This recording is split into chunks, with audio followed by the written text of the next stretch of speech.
هو سبحان الله، أنا تفاجأت بالعدد الهائل، عدد غير طبيعي، لأنه ولاحظت أنه كل مسيرة يعني هكذا تمشي ولا تقف في دوام من دون وقوف.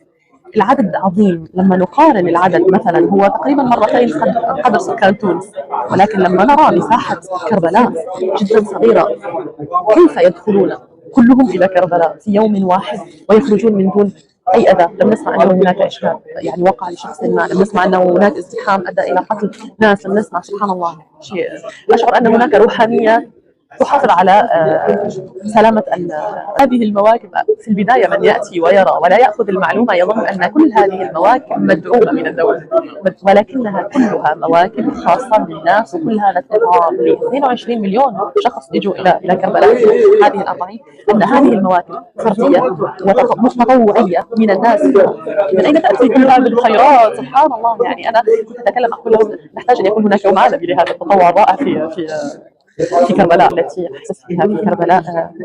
هو الحقيقة كل واحد يعبر بطريقته عن حبه للإمام الحسين سلام الله عليه. فالإمام الحسين مدرسة، وكل واحد ينظر إلى هذه المدرسة من زاوية معينة. سأحدثك عن ريم مع الإمام الحسين.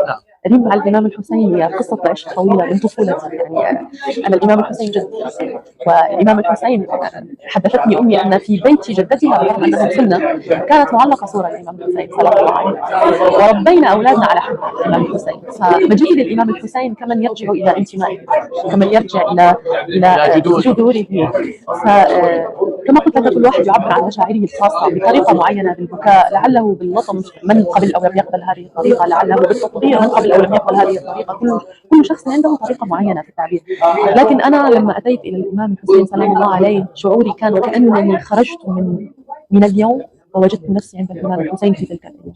يعني ولادة أكثر من ولادة، كأن الزمن رجع إلى الوراء، وكأنما هناك وصل بين تلك الثورة والأيام التي نحن نعيشها اليوم.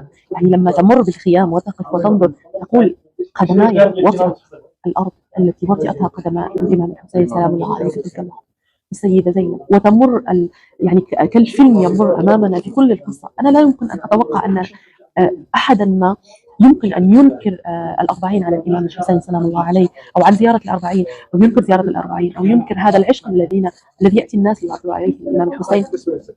أؤكد لك أنهم لم يقرأوا قصة الإمام الحسين، فلا يوجد قلب على وجه البصيرة إذا قرأ قصة الإمام الحسين وفيه من الإيمان لا يبكي، وفيه من الإيمان لا يشعر أنه منتمي إلى هذه الشخصية، لا يشعر أن هذا الشخص في يوم من الأيام على مدى التاريخ دافع عنه أيا كان ما هو مذهبه، وأيا كان ما هو طائفته، أو أيا كان ما هو دينه أيضا. وقد لاحظنا هذا في وجود المسيحيين وحضور كبير يعني المسيحيين في 40 الإمام الحسين سلام الله.